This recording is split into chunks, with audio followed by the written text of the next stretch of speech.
Hello and welcome back to the channel. और आज के इस लेक्चर में हम बात करने वाले हैं पार्ट थर्ड की। जो हम पेपर सॉल्व कर रहे थे उसमें ये पार्ट थर्ड है। क्वेश्चन 25 तक हमने सॉल्व कर लिए थे। आज जो हम देखेंगे वो 26 से लेकर के लास्ट के क्वेश्चन देखेंगे। तो आपको स्क्रीन पे क्वेश्चन दिख जाएंगे, आपने उनके आंसर देखने हैं, किस हिसाब से आपको आंसर लिखने थे। बाकी अगर आपको डिटेल में लेक्चर देखना है तो आपको डिस्क्रिप्शन या आई बटन में मिल जाएगा। आप प्लेलिस्ट भी चेक कर सकते हैं जहाँ पे आपको सारे लेक्चर मिल जाएंगे, जिस भी टॉपिक का आपको लेक्चर चाहिए। या फिर आप एक काम कर सकते हैं कि आप किसी भी वीडियो में कमेंट कर दीजिए, आपको मैं लिंक प्रोवाइड करवा दूंगा कि इस क्वेश्चन से संबंधित कौन सा लेक्चर आपके लिए सूटेबल रहेगा, तो आप कमेंट कर सकते हैं। तो शुरू कर रहे हैं अभी। कौन सा वाला क्वेश्चन नंबर 26 देख रहे हैं। तो प्रश्न नंबर 26 की हम बात करेंगे। प्रश्न नंबर 26 तो हमारा मैक्रो वाला यानी समष्टि अर्थशास्त्र वाला पार्ट चल रहा है। तो इसमें प्रश्न नंबर 26 हम देखेंगे, मुद्रा पूर्ति की मापों को स्पष्ट कीजिए। क्या बात कर रहे हैं? मुद्रा, इसमें बात करनी है मुद्रा पूर्ति। मुद्रा पूर्ति की माप। अब भारत में अगर मुद्रा पूर्ति की अगर बात करते हैं, माप की अगर बात करते हैं, तो भारत में मुद्रा पूर्ति की कितनी मापें हैं? भारत में मुद्रा पूर्ति की है 4 मापें। वो है आपकी, एक है आपकी M1, दूसरी है आपकी M2, तीसरी है आपकी क्या? तीसरी है आपकी M3 और चौथी है आपकी M4। तो इस प्रकार से 4 मापें हैं भारत में। मुद्रा की मापें कितनी है? मुद्रा पूर्ति की 4 मापें हैं। M1 की अगर हम बात करते हैं तो इसमें आपका आता है, जैसे फॉर्मूला इसमें लिखा रहता है, C plus DD plus OD, ऐसे इसमें फॉर्मूला लिखा रहता है। तो इसको आप एक्सप्लेन करने के लिए आप ऐसे लिख सकते हो। C आता है आपका जनता के पास धन, जनता या आम लोगों के पास जो धन रहता है, चलन में जो धन है वो आता है जनता के पास। जनता के पास धन, यहाँ पे क्या आएगा? जनता के पास धन। सी में आपका आ गया जनता के पास धन। डी में आ गया जो आपका व्यापारिक बैंकों या सार्वजनिक बैंक के पास, या इसको लिख सकते हैं व्यापारिक बैंकों के पास डिमांड डिपॉजिट। डिमांड डिपॉजिट का मतलब है मांग जमाएं। किसके पास? व्यापारिक बैंकों के पास मांग जमाएं। और थर्ड में आपका आएगा OD में आता है RBI के पास। RBI के पास अन्य डिपॉजिट या अन्य जमाएं। तो आपको ये लिखना था। ये क्वेश्चन है कितने नंबर का? 3 नंबर में था। तो एक आपका ये होना था। तो ये आपका M1 है। M1 में आपको लिखना है M1 बराबर जनता के पास धन प्लस व्यापारिक बैंकों के पास मांग जमाएं प्लस RBI के पास अन्य जमाएं। तो ये चीज़ें होती हैं। जनता के पास धन का मतलब है आपके पास जो धन है। व्यापारिक बैंकों के पास मांग जमाएं का मतलब है जो भी आप पैसा बैंक में जमा करने ले जाते हो तो बैंक अपने पास थोड़ा ना रखता है, वो किसी और को पैसा दे देता है। पर कुछ मांग जमाएं वो अपने पास रखता है। आप कल को अपने पैसे लेने भी तो आ सकते हो। तो जो मांग जमाएं होती हैं वो आती हैं। फिर क्या होता है, RBI के पास भी अन्य जमाएं होती हैं, जैसे बैंकों की रहती है, काफ़ी सारी जमाएं रहती है RBI के पास, तो वो आती हैं इसमें। ठीक। M2 में क्या आता है? देखो M2 में आता है आपका M1 प्लस क्या? पोस्ट ऑफिस में क्या? बचत जमाएं। पोस्ट ऑफिस में बचत जमाएं, जितनी भी बचत हमारी होती है और जो हम पोस्ट ऑफिस में जमा करते हैं। M1 आपको पता है क्या है? M1 मतलब ये प्लस पोस्ट ऑफिस में बचत जमाएं। क्या आता है? M2 का पार्ट है। ये है आपका M2 का पार्ट। ठीक है। और अब देखो M3 क्या आएगा? M3 बराबर क्या होता है? M3 बराबर आपका होता है M1 प्लस, इसमें क्या आएगा? व्यापारिक बैंकों के पास क्या? व्यापारिक बैंकों के पास सऊदी जमाएं,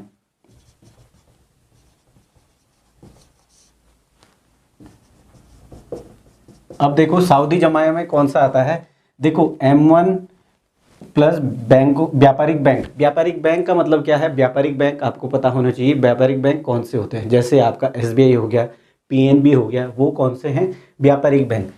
तो व्यापारिक बैंकों के पास सऊदी जमाएं, जितनी भी आपकी जमाएं थी, यहाँ पे देखो बैंकों के पास यहाँ पे मांग जमाएं हैं, सिर्फ यहाँ पे सिर्फ मांग जमाएं हैं जो आप मांग कर सकते हो। मतलब बैंकों ने अपने पास कितना पैसा रखा है, यहाँ पे किन पैसों को हमने जोड़ा है जो आपके लिए रखा है। कल को आप जो आपने जैसे माना आपने आज 10,000 रुपये जमा करे, तो उसने क्या करा कि 20% SLR आपके लिए रखा है, बाकी 80% उसने किसी और को दे दिया। तो वो जमाएं तो आपकी इसमें आ गई, 20% तो इसमें आ गई। अब इसमें कौन सी आती है, इसमें जो 80% जमाएं जो थी, जो 20% इसने यहाँ रखा है, और आपकी व्यापारिक बैंकों के पास 100% होती है ना, तो 20% इसने यहाँ पर लिखी है, और ये व्यापारिक बैंकों के पास सऊदी जमाएं जितनी आपकी थी, मतलब 20% आ गया तो 80% आपका यहाँ आएगा। तो ये है चीज़ें आपकी व्यापारिक बैंकों के पास जो आपकी सऊदी जमाएं होती है, या लोगों की, यहाँ पर आप एक और शब्द लिख सकते हो, लोगों की व्यापारिक बैंकों के पास सऊदी जमाएं यहाँ पर आएगा। तो ये हो गया M3। और अब बात करते हैं M4 की। तो M4 में क्या आता है, M3 प्लस पोस्ट ऑफिस में सभी प्रकार के खाते या जमा खाते, इसमें क्या आएगा, जमा खाते। पोस्ट ऑफिस में जितने भी जमा खाते होते हैं, ये देखो M4 में क्या है, M3 प्लस पोस्ट ऑफिस में जितने भी खाते हैं, सभी प्रकार के जितने भी खाते हैं वहाँ पर पोस्ट ऑफिस में, वो आते हैं किसमें, M4 में। M3 प्लस M3 में देखो, M3 में क्या आ गया, M1 आ गया, ये M1 है, वहाँ पे पोस्ट ऑफिस नहीं था ना। ये देखो इसमें पोस्ट ऑफिस है क्या, पोस्ट ऑफिस नहीं है, तो M1 आ गया। ये देखो यहाँ पे व्यापारिक बैंक जोड़ दिए, तो ये कुल मिला के ये बना M3। अब ये देखो M3 बन गया, तो M4 कैसे आया, M4 आया है, M4 बराबर क्या आ जाएगा, M3, यानी ये प्लस इसमें पोस्ट ऑफिस के जो खाते हैं उनको भी ऐड कर दिया गया है। तो ये है आपका मुद्रा की पूर्ति की माप। तो ये क्या होता है, ये सबसे ज़्यादा तरल होता है। अगर तरलता की बात आती है तो M1 सबसे तरल होता है और M4 सबसे कम तरल होता है। तरलता का मतलब होता है यहाँ पे नगद रूप में ये ज़्यादा पैसे हैं, और यहाँ ज़्यादातर क्या है, कागजों में या लिखे गए हैं खातों में। यहाँ पे तरलता कम होती है, पैसे कम हैं वो लिखे हुए ज़्यादा हैं, और यहाँ पे पैसे ज़्यादा हैं लिखे हुए कम हैं। देखो यहाँ पे क्या है, जनता के पास धन, जनता के पास कितना धन है ये फिक्स नहीं है ना, फिक्स नहीं है, लिखा हुआ नहीं है कि किसके पास कितना धन है।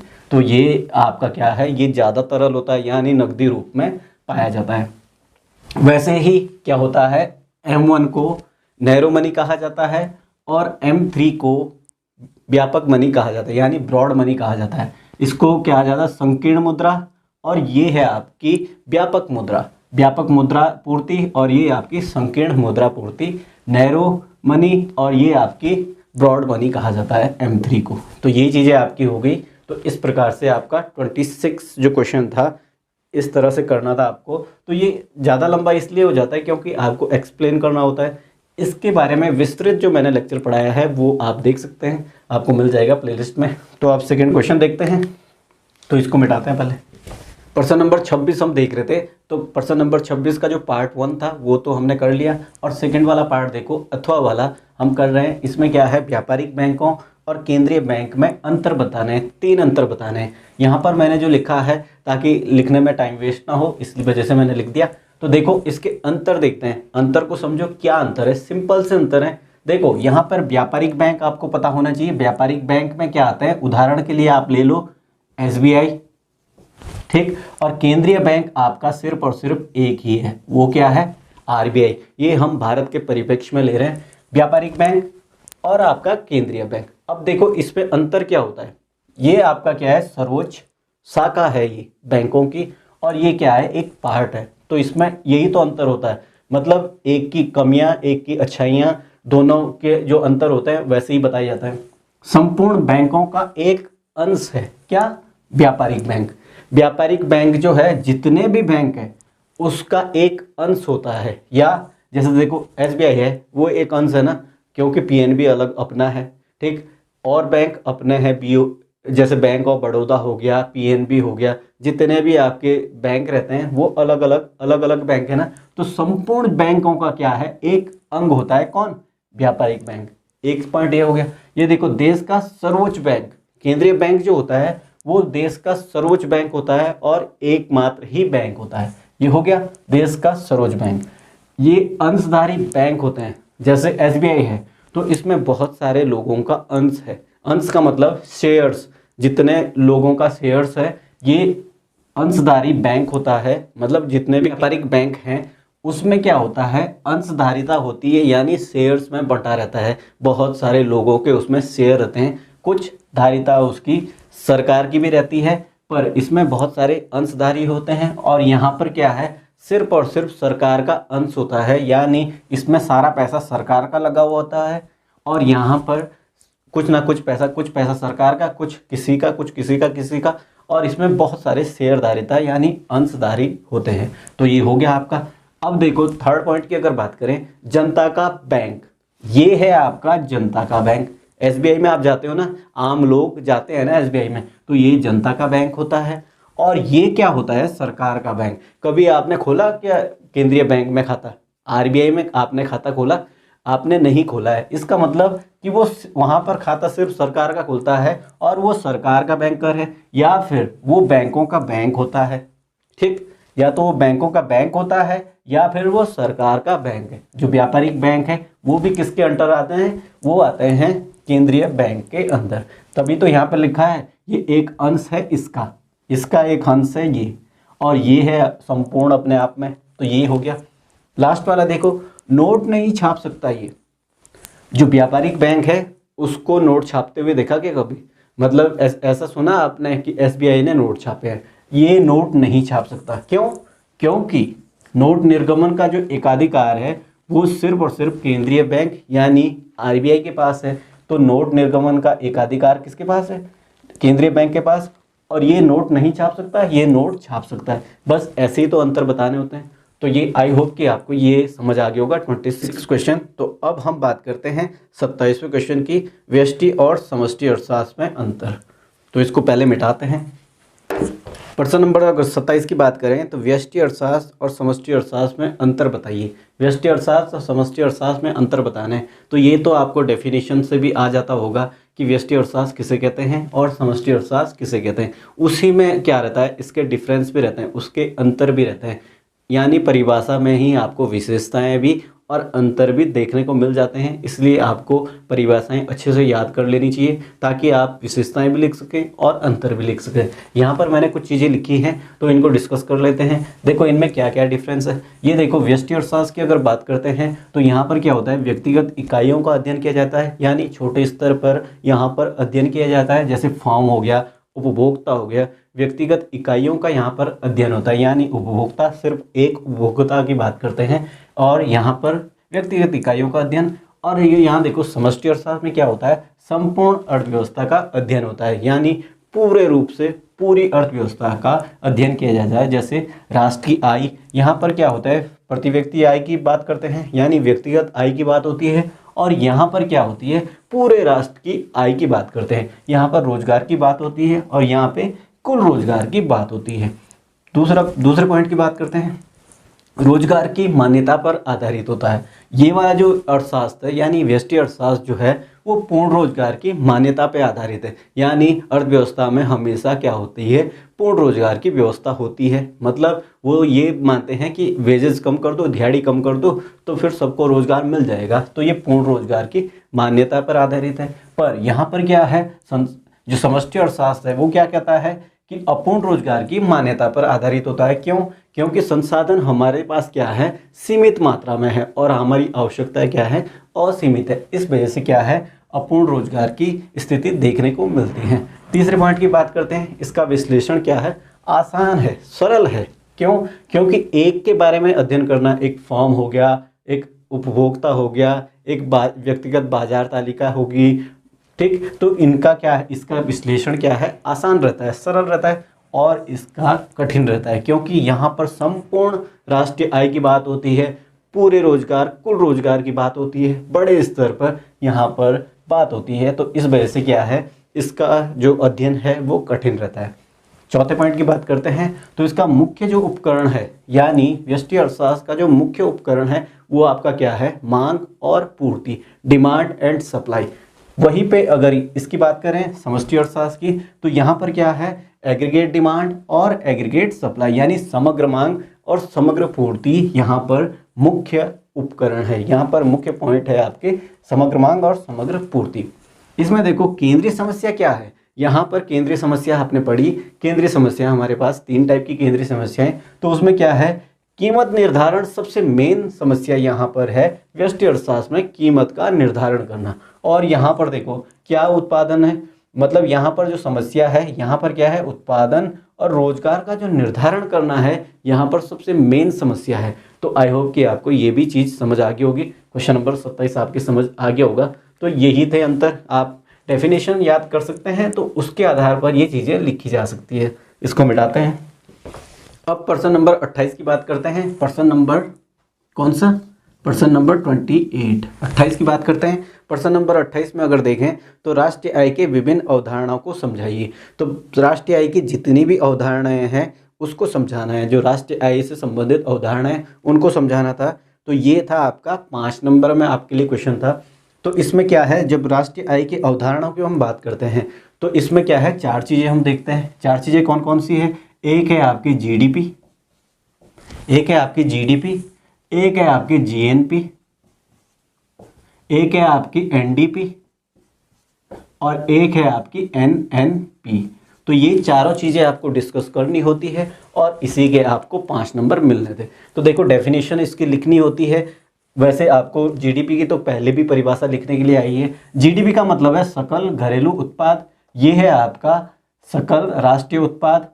एन का मतलब क्या है, नेशनल, तो सकल राष्ट्रीय उत्पाद, और ये है आपका शुद्ध घरेलू उत्पाद, और ये है आपका शुद्ध राष्ट्रीय उत्पाद। तो ये चीज़ें आपकी हो गई। अब देखो जीडीपी हम सीधे इंग्लिश में लिखेंगे, इसका सीधा सीधा मतलब क्या है, जीडीपी। जीडीपी क्या होती है वो चीज़ बतानी है कि जीडीपी क्या होती है। इसको कहते हैं सकल घरेलू उत्पाद। तो सकल घरेलू उत्पाद बताना है कि सकल घरेलू उत्पाद क्या होता है। जैसे कि मैंने पहले बताया सकल घरेलू उत्पाद क्या होता है, एक वित्तीय वर्ष, इसमें होना चाहिए क्या, 3 चीज़ें शामिल होनी चाहिए। एक तो घरेलू सीमा, घरेलू सीमा आपको पता होना चाहिए कि घरेलू सीमा, और दूसरा इसमें क्या शामिल होता है, एक वित्तीय वर्ष, वित्तीय वर्ष, ठीक, और आपका इसमें होता है अंतिम वस्तु, अंतिम वस्तु। तो इससे हम क्या निकाल सकते हैं, घरेलू जो जीडीपी है उसकी डेफिनेशन हम निकाल सकते हैं। देखो घरेलू सीमा का मतलब तो सीधा सीधा है भाई, डोमेस्टिक और घरेलू एक ही है। ये देखो सकल घरेलू उत्पाद, वही तो निकालना है। जीडीपी कैसे निकलेगा, एक वित्तीय वर्ष के दौरान किसी देश की घरेलू सीमा के अंदर उत्पादित अंतिम वस्तुओं और सेवाओं के मौद्रिक मूल्य को क्या कहा जाता है, जीडीपी। अब सीमा क्या है, घरेलू सीमा में दोनों लोग आते हैं, विदेशी भी आते हैं, विदेशी भी आते हैं और देशी भी आते हैं, है ना। घरेलू सीमा में दोनों लोग आते हैं, विदेशी भी आएंगे और आपके देशी भी आएंगे। तो ये सारे शामिल होते हैं किसमें, जीडीपी में। वहीं पे अगर हम दूसरे वाले की बात करें, ये तो हमने निकाल दिया एक, दूसरा देखो, दूसरा क्या है, जीएनपी। तो जीएनपी इसको कहेंगे क्या, सकल राष्ट्रीय उत्पाद, ग्रॉस नेशनल प्रोडक्ट, हो गया। अब देखो यहाँ पे क्या था, डोमेस्टिक यानी घरेलू, यहाँ पे क्या है, राष्ट्रीय। तो घरेलू और राष्ट्रीय में अंतर क्या है ये समझो। देखो ये है जीएनपी, तो क्या करेंगे कि जीडीपी, जीडीपी यानी इसको, ये देखो ये इतना था, तो इसमें से क्या करेंगे, जीडीपी में से हम क्या करेंगे, जीडीपी में से हम m-x कर देंगे। अब देखो m क्या है, m है आपके जो आपके लोग विदेशों में काम कर रहे हैं, यानी m है आपके देशी जो विदेश में रह रहे हैं, और x है आपके कौन, विदेशी, ये है आपके विदेशी। तो देखो ग्रॉस नेशनल प्रोडक्ट कैसे निकलेगा, ग्रॉस नेशनल प्रोडक्ट यानी सकल राष्ट्रीय उत्पाद निकलेगा। इसको आप डेफिनेशन आप कैसे दे सकते हो, सकल घरेलू उत्पाद क्या होता है, सकल घरेलू उत्पाद, सकल राष्ट्रीय उत्पाद जो होता है सकल घरेलू उत्पाद में से जब हम विदेशियों को घटाएंगे और अपने देशवासियों को जो बाहर से कमा रहे हैं उनको ऐड करेंगे तो क्या निकलेगा हमारे पास, सकल राष्ट्रीय उत्पाद। तो ये 2 पॉइंट आपके हो गए, ये 2 पॉइंट तो आप हो गए। अब देखो तीसरा क्या है, तीसरा है आपका NDP। अब N का मतलब है नेट यानी शुद्ध, और D आपको पता है यानी डोमेस्टिक घरेलू, और P, ये D और P देखो D और P सेम है तो इसी में से करेगा, इसी में से हम यहाँ घटाएंगे तो ये क्या हो जाएगा, NDP बराबर हो जाएगा आपका GDP। अब देखो अंतर क्या है, DP वही है, DP वही है, ये देखो DP इसमें भी है और इसमें भी है, DP वही है यानी डोमेस्टिक प्रोडक्ट, घरेलू उत्पाद एक ही चीज़ है। अब यहाँ पर अंतर कहाँ पे आया है, यहाँ पे नेट है और यहाँ पे ग्रॉस है। ग्रॉस का मतलब होता है सारा इकट्ठा करके, इसमें से अभी तक टूट फूट जो भी हुई है या खर्चा जो भी लगा है वो घटाया नहीं गया है, तो ग्रॉस में आता है वो चीज़ें। और नेट में क्या आता है, शुद्ध जो हमें बचत हुई है वो आता है। तो नेट, ग्रॉस में से नेट निकालेंगे तो कैसे आएगा, जब हम इसमें से घटाएंगे मूल्यह्रास को, मूल्यह्रास यानी घिसावट को माइनस करेंगे, ठीक। और मूल्यह्रास को इंग्लिश में क्या कहते हैं, डेप्रिसिएशन को। जब हम जीडीपी में ऐसे माइनस करेंगे तो हमारे पास क्या निकलेगा, शुद्ध घरेलू उत्पाद। ये भी हमारे पास अभी घरेलू उत्पाद निकला है, शुद्ध घरेलू उत्पाद निकला है। कैसे, जब हम जीडीपी में ऐसे क्या करते हैं, मूल्यह्रास को माइनस करते हैं, तो ये अभी घरेलू उत्पाद निकला है। अब इसमें से इसको माइनस करेंगे, देखो चौथे में क्या आएगा, NNP। यहाँ पे घरेलू उत्पाद निकला है ना, शुद्ध घरेलू उत्पाद निकला। अभी इसमें से माइनस नहीं हुआ है कौन, यहाँ पे देखो ये वाला चीज़ माइनस नहीं हो रखा है क्योंकि ये तो ये इसका पार्ट है। ये देखो कैसे आता है, NNP देखो, NNP कैसे निकलेगा, NNP कैसे निकलेगा, NNP निकलेगा आपका GNP। ये देखो G को छोड़ दो, NP देखो और यहाँ पे NP देखो, सेम है ना, यानी राष्ट्रीय उत्पाद और राष्ट्रीय उत्पाद नेशनल प्रोडक्ट इसको निकालना है ना। तो ये आपका ग्रॉस वाला नेशनल प्रोडक्ट है, यानी सारा नेशनल प्रोडक्ट जोड़ दिया हमने, यानी सारी राष्ट्रीय आय को जोड़ दिया। और यहाँ पे क्या है, शुद्ध राष्ट्रीय आय निकालनी है। तो शुद्ध कैसे निकलेगा, जब हम माइनस करेंगे मूल्यह्रास को, जितना भी हमारा घिसावट हुई है मशीनों में उत्पादन करके घिसावट हुई है, तो मूल्यह्रास यहाँ पे हो जाएगा, मूल्यह्रास या घिसावट। तो ये चीज़ आपकी हो गई। तो इस तरह से ये चारों चीज़ें आ जाती है। और ये सारी चीज़ें कहाँ कैसे निकलती है, ये निकलती है आपकी बाजार कीमत पे।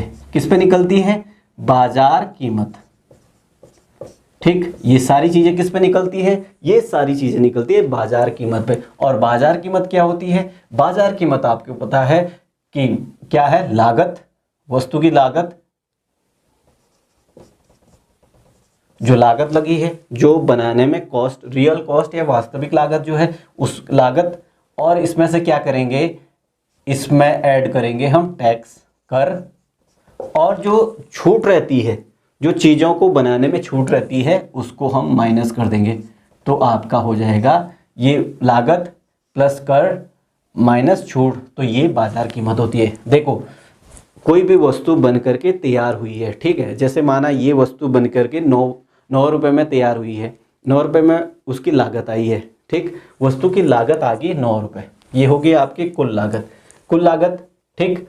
अब बाजार कीमत, कुल लागत ही बाजार कीमत तोड़ना होगी, क्यों, क्योंकि इसमें टैक्सेस भी लगते हैं, सरकार अलग से टैक्स लगाएगी। भाई तुमने वस्तु तो बना दी तो इस पर टैक्स भी लगेगा, टैक्स लगा है तो टैक्स ऐड होगा, तो और जो छूट सरकार ने दी है वो माइनस हो जाएगी। तो इस तरह से बाजार कीमत तैयार होती है।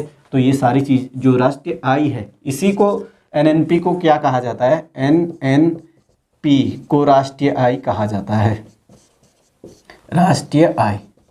NNP आपकी क्या है, एनएनपी ही आपकी राष्ट्रीय आय है, यानी शुद्ध राष्ट्रीय उत्पाद भी यही है और आपकी नेशनल इनकम भी आपकी यही है। तो ये आपके समझ आ गया होगा 28 वाला क्वेश्चन, जो राष्ट्रीय आय के विभिन्न अवधारणाओं को समझाना था, और ये चीज़ें आपने समझ ली होगी। अगर आपके ये चीज़ें समझ नहीं आया है यहाँ पे, तो मतलब हम पेपर सॉल्व कर रहे हैं, इसके लिए आपके पास स्पेशल लेक्चर भी है, आप प्लेलिस्ट में जा करके चेक कर सकते हैं। तो इसको मिटाते हैं, दूसरा क्वेश्चन देखते हैं इसी का अथवा।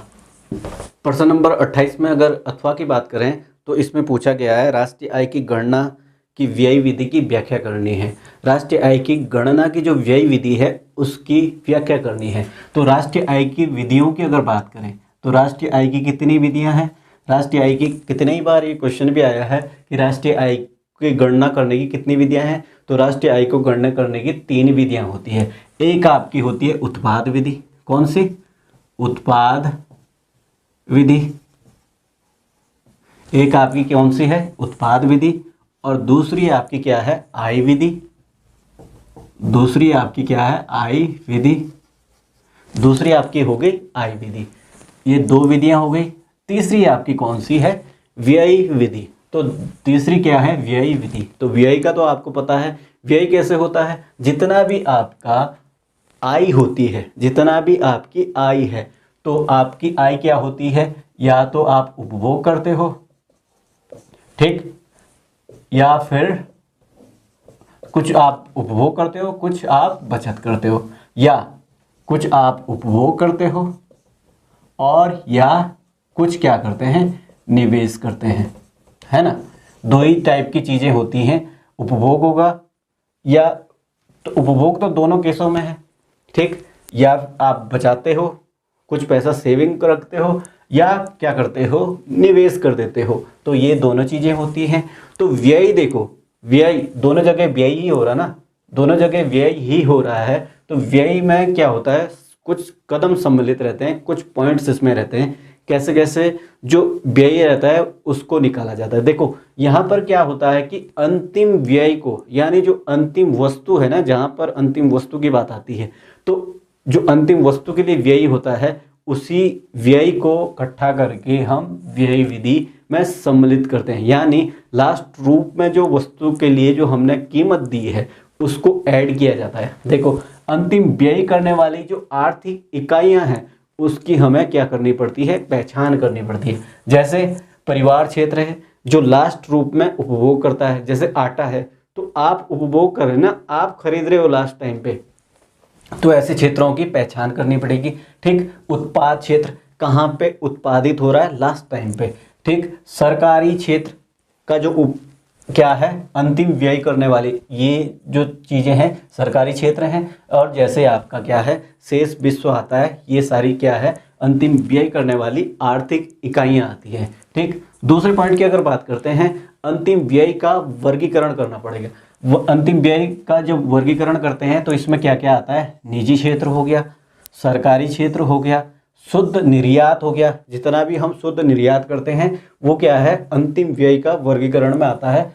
और जितना भी आपके पास स्टॉक है, ये तो आपने निर्यात कर दिया, और कुछ आपके पास क्या है, स्टॉक है, तो ये अंतिम व्यय का वर्गीकरण इस तरह से होता है। अंतिम व्यय की जब हम गणना करते हैं, अंतिम व्यय की गणना जब हम करते हैं तो सकल बिक्री की मात्रा, जितना भी सकल, या सकल का मतलब क्या है, सारा इकट्ठा करके जो बिक्री की मात्राएं होती हैं और जो फुटकर कीमतें हैं उनको ऐड किया जाता है व्यय विधि में। और चौथे पॉइंट की अगर बात करते हैं तो विदेशों से शुद्ध साधन आय का आंकलन, जितनी हमको नेट इनकम मिली है साधनों से उसको ऐड किया जाता है, क्योंकि अंतिम वस्तु यहाँ पर देखी जा रही है, तो शुद्ध साधन आय का आंकलन किया जाता है। राष्ट्रीय आय का अनुमान लगाते हैं, तो राष्ट्रीय आय का अनुमान आपको पता ही है कैसे, एनएनपी का अनुमान कैसे लगता है, ये आपका लगता है जब हम क्या करते हैं, जब हम निकालते हैं जीएनपी से, जब हम क्या करते हैं, घिसावट या मूल्यह्रास को माइनस करते हैं। तो मूल्यह्रास को जब माइनस करते हैं तो हमारे पास क्या निकलती है, एनएनपी। और इस ये बाजार मूल्य पर निकलती है। बाजार मूल्य मैंने आपको पहले बता रखा है, तो आई होप कि ये चीज़ें आपको व्यय विधि समझ आ गया होगा। इसमें पॉइंट्स आपको लिखने होते हैं और याद करके जो भी आपको दिख रहा है, जो भी हम अंतिम रूप से व्यय करते हैं उन सबको ऐड किया जाएगा, वही तो होगा। व्यय का मतलब तो जितना व्यय करते हैं वो सबको ऐड करके जो राष्ट्रीय आय निकाली जाती है। एक तो आय विधि है, जितना भी लोग कमा रहे हैं सबको आय विधि में वो चीज़ें आ जाती हैं। तो ये आपका उत्पाद विधि में है। जैसे उत्पाद विधि में क्या है, जीडीपी आ जाती है, जितना भी हम उत्पादित करते हैं सबको ऐड किया जाता है, उत्पाद विधि में आता है। आय विधि में क्या है, जितना भी जहाँ से इनकम हो रही है उसको ऐड किया जाता है, आय विधि में आ जाता है। व्यय विधि में क्या है, जितना कंजप्शन हो रहा है, जितना ज़्यादा उपभोग हो रहा है सारी जगह का, उनका ऐड करके व्यय विधि निकाल जाती है। तो इस तरह से आपकी व्यय विधि होगी। तो 28वां हो गया, इसको मिटाते हैं। प्रश्न नंबर 29 की अगर बात करें तो इसमें आपके लिए आया है, केंद्रीय बैंक के रूप में भारतीय रिजर्व बैंक के कार्य बताने हैं, कार्यों का वर्णन करना है। तो केंद्रीय बैंक के कार्य या आरबीआई के कार्य एक ही है। केंद्रीय बैंक हमारा आरबीआई है, तो इसके कार्य कौन कौन से हैं उनका वर्णन करना है। तो आपको कैसे भी लिखने के लिए आ सकता है, केंद्रीय बैंक आ सकता है या आरबीआई के कार्य आ सकते हैं। इसके लिए भी आपको स्पेशल लेक्चर है, आप वो देख सकते हैं, आप प्लेलिस्ट में चेक कर सकते हैं। और यहाँ पर हम डिस्कस करेंगे शॉर्ट्स में। तो देखिए पहला कार्य देखिए, नोट छापने का एकाधिकार। ये तो आपको पता ही है, नोट कौन छाप सकता है, सिर्फ और सिर्फ कौन छाप सकता है, आरबीआई। ये वाला अधिकार सिर्फ आरबीआई के पास है। भारत में जैसे केंद्रीय बैंक का जो दर्जा है, केंद्रीय बैंक जो है वो आरबीआई है और नोट छापने का एकाधिकार है इसके पास। इसके अलावा कोई भी नोट नहीं छाप सकता। तो ये चीज़ें हो गई। सरकार का बैंकर, एजेंट और परामर्शदाता होता है, यानी सरकार का जो बैंक है वो भी यही है, सरकार का एजेंट के रूप में ये काम करता है। और वित्तीय परामर्शदाता भी रहता है, जितने भी वित्त से संबंधित जो चीज़ें रहती है उसके लिए परामर्श देता है ये कौन, केंद्रीय बैंक या इससे जुड़े हुए लोग, या इसकी जो नियमावली रहती है या इसके जो कार्य रहते हैं, ये चीज़ें होगी। तीसरा पॉइंट देखो, बैंकों का बैंक होता है। जो केंद्रीय बैंक है वो बैंकों का बैंक होता है। इसी के अंडर देश में जितने भी बैंक आते हैं सब इसके अंडर आते हैं। तो बैंकों का ये बैंक होता है, सब लोग इसी से पैसे लेते हैं। अंतिम ऋणदाता भी यही है, मतलब सरकार भी इसी से लास्ट टाइम पे ऋण लेती है। मतलब इसके अलावा कोई है नहीं, अंतिम है ये, लास्ट पॉइंट है ये, ऋण लेने का अंतिम छोर है। तो अंतिम ऋणदाता ये है, वो चाहे बैंकों के लिए हो या सरकार के लिए हो। तो अंतिम ऋणदाता कौन है, आरबीआई यानी केंद्रीय बैंक होता है। विदेशी विनिमय कोषों का संरक्षक रहता है। इसका संरक्षक कौन करता है, जो विदेशी विनिमय कोष है उनका संरक्षण कौन करता है, उनका संरक्षण भी हमेशा कौन करता है, केंद्रीय बैंक करता है।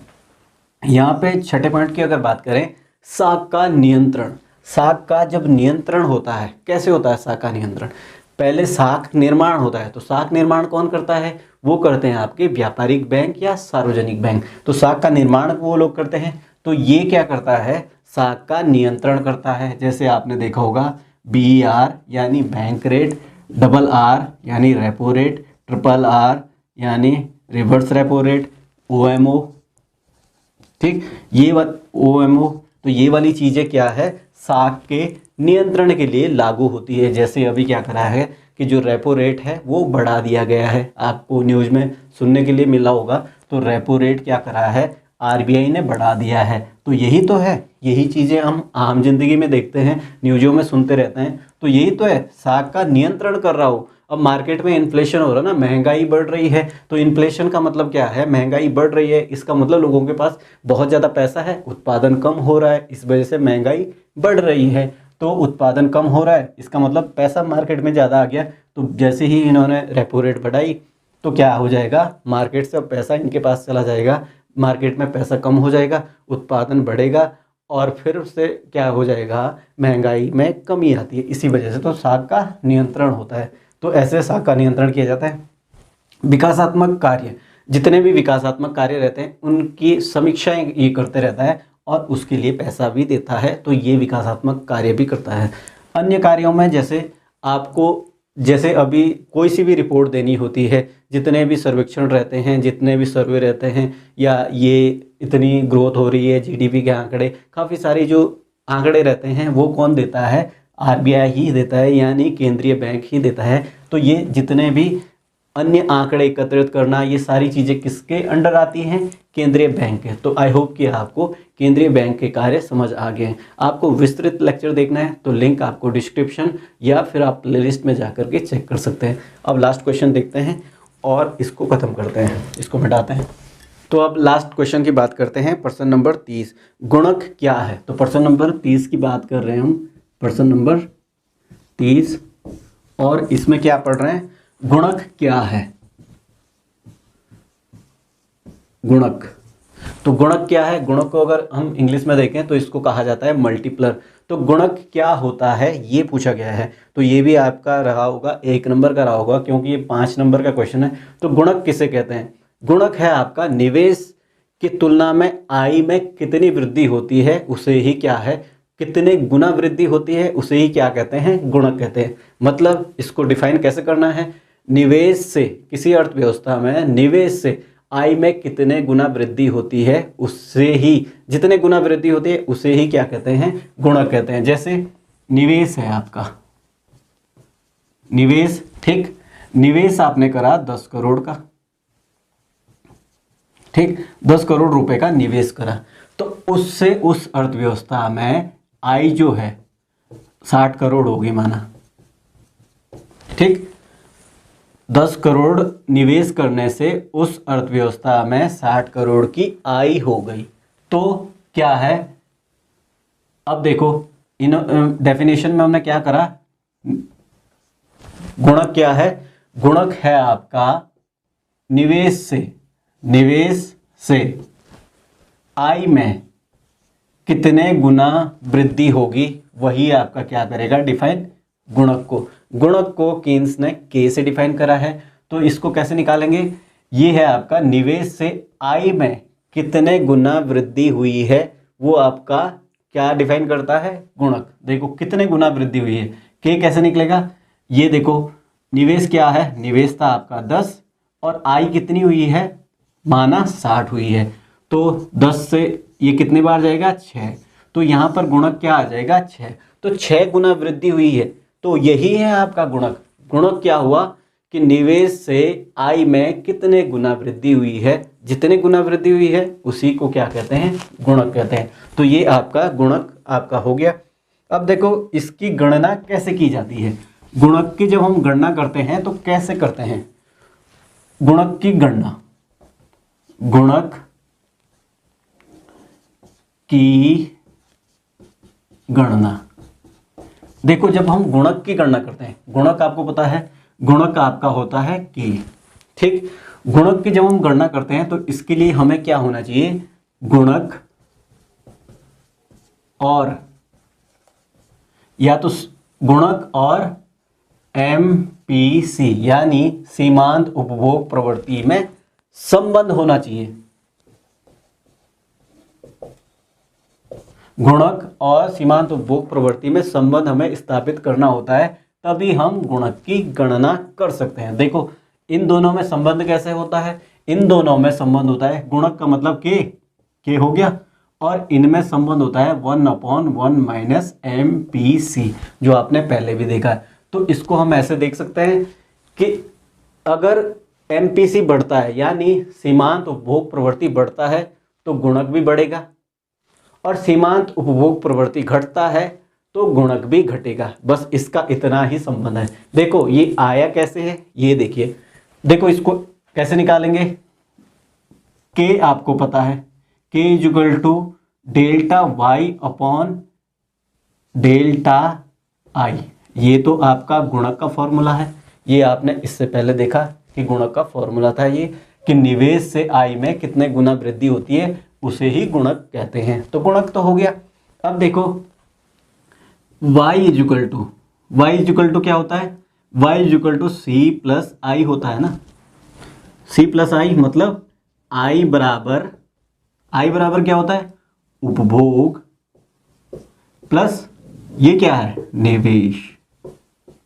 उपभोग प्लस निवेश, यही होता है ना आई बराबर। तो ये है आपका, तो इसी को अगर परिवर्तित रूप में कर दिया जाए तो क्या आ जाएगा? ये आ जाएगा डेल्टा वाई बराबर delta C plus delta I हो गया। इसको इधर कर दो, मतलब हम अगर डेल्टा आई की वैल्यू निकालेंगे, ठीक, तो डेल्टा आई की वैल्यू कैसे निकलेगी, ये डेल्टा आई यही रहा, इसको इस साइड कर दो, ठीक है, तो डेल्टा वाई माइनस ये इधर गया तो माइनस का हो जाएगा डेल्टा सी। तो इसको मान लीजिए आप समीकरण एक समीकरण मान लो इसको, ठीक है, ताकि आपको आगे ये काम आए। ये चीजें हो गई। एक आपका मैंने बताया पहले कि M P C plus M P S बराबर क्या होता है, एक। इसको भी आप ध्यान में रखेंगे। तो ये चीजें हो गई।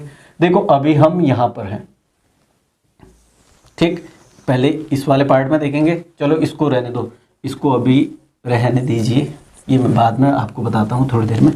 तो ये चीज़ें आपकी यहाँ तक आ गई, ये आपको पता है, ये हमने डेफिनेशन से निकाला कि जो गुणक है, गुणक के डेफिनेशन से आपका ये निकला है, ये निकल गया कि निवेश से आई में कितने गुना वृद्धि होगी, वो गुणक ने डिफाइन कर दिया।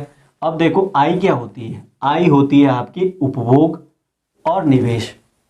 आई जो है आपकी उपभोग और निवेश मिला करके आई बनती है। या तो आप निवेश करते हो, कुछ आप उपभोग करते हो, कुछ आप निवेश करते हो, तो सी प्लस आई। तो इसी का परिवर्तित रूप हमने कर दिया एक डिजिट में, मतलब एक परिवर्तित रूप में कर दिया डेल्टा के रूप में। डेल्टा का मतलब होता है एक इकाई के रूप में। तो देखो डेल्टा वाई और ये क्या कर दिया हमने, delta C plus delta I. यहाँ पे क्या करा हमने कि डेल्टा आई का मान निकाल दिया, पहले समीकरण मान लिया हमने एक। अब देखो के बराबर delta Y upon delta Y, ये चीज हमारे पास थी। अब क्या करेंगे इसमें, देखो इसमें क्या करेंगे, समीकरण एक से रखेंगे हम इसको। क्या करो कि समीकरण मान लो एक, इसको समीकरण एक माना ना हमने, इसको मत मानो आप समीकरण एक, इसको मान लीजिए आप समीकरण एक, ठीक। तो अब क्या करते हैं कि डेल्टा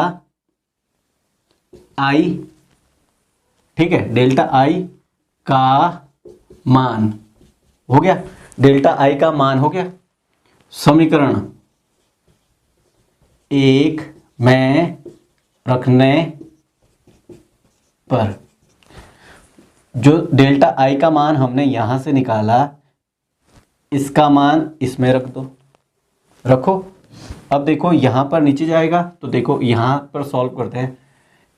के था आपका, ठीक, के हो गया और आपका हो गया वाई, ठीक, वाई वैसे रहेगा।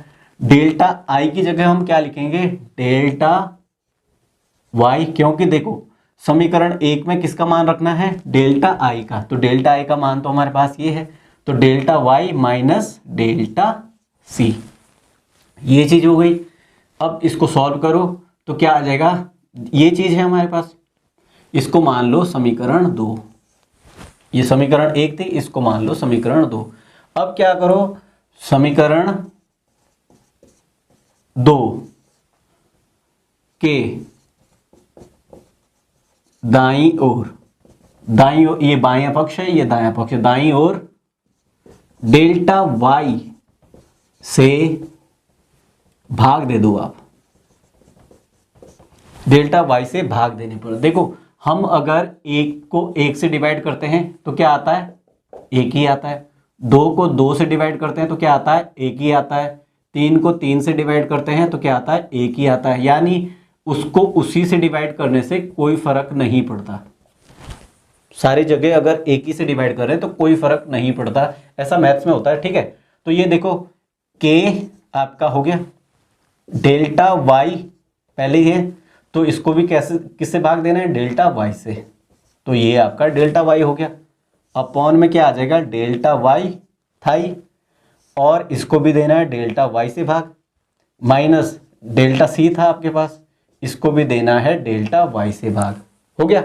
अब देखो क्या आ जाएगा, ये बराबर कर दो इधर, तो ये आपका हो जाएगा एक, हो गया ना एक, delta Y upon delta Y, इसको हम एक लिख सकते हैं, एक हो गया। ये भी आपका डेल्टा वाई क्या आ जाएगा, एक आ जाएगा। और delta C upon delta Y क्या होता है, ये आपको पता होना चाहिए कि जो एम पी सी होता है वो delta C upon delta Y होती है। यानी सीमांत उपभोग प्रवृत्ति जो होती है वो आपकी होती है उपभोग में परिवर्तन और आई में परिवर्तन का अनुपात ही क्या होता है आपका सीमांत उपभोग प्रवृत्ति। तो delta C upon delta Y की जगह हम क्या लिख सकते हैं, एम पी सी। तो K equal to 1/1 minus M P C आपका ऐसे आ जाता है। इसी में ये संबंध क्या है, गुणक और सीमांत उपभोग प्रवृत्ति में संबंध, एक तो ये है। इसी पे क्वेश्चन है गुणक और सीमांत बचत प्रवृत्ति में संबंध। तो अगर हम इनकी बात करते हैं तो जो मैंने फॉर्मूला लिखा था कि M P C plus M P S बराबर 1 लिखा था ना, तो यहाँ पर क्या आ जाएगा, अगर हम एम पी एस निकालते हैं तो क्या आ जाएगा 1 माइनस एम पी सी, ये इधर चला जाएगा तो ये आ गया 1 माइनस एम पी सी। तो 1 माइनस एम पी सी यहाँ पर भी है, तो यहाँ पे क्या आ जाएगा k equal to 1/m/s। 1 minus M P C की जगह हम क्या लिख सकते हैं, एम पी एस। तो ये संबंध क्या है, गुणक और सीमांत बचत प्रवृत्ति में संबंध ये है, और गुणक और सीमांत उपभोग प्रवृत्ति में संबंध ये रहा। तो ये चीज़ें आपकी हो गई। अब क्या करना था कि उदाहरण दीजिए, तो उदाहरण आपका इसी जो पेपर में आया है यही उदाहरण हम लेंगे। क्वेश्चन नंबर जो 24 था कि सीमांत उपभोग प्रवृत्ति का मान 25 है।